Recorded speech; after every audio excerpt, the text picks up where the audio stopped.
কই রে মামা, মাম্মা কই? দেখুন আমরা গাড়ি নিয়ে রওনা দিয়েছি শ্বশুরবাড়ির উদ্দেশ্যে। আজকে ষষ্ঠী। এই যে ছেলে, আমার মেয়ে, ছেলে তো ওই বাড়ি রয়েছে, মেয়ে বউ নিয়ে যাচ্ছে। আমার মা এই দেখ, এই যে আমার মা কই। এখন রানাঘাট ব্রিজের ওপরে যাবো বিননগরে।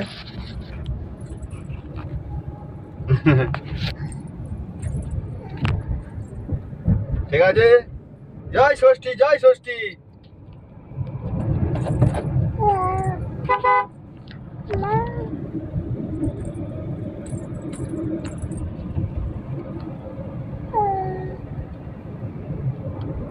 একদম একদম ঠিক, একদম।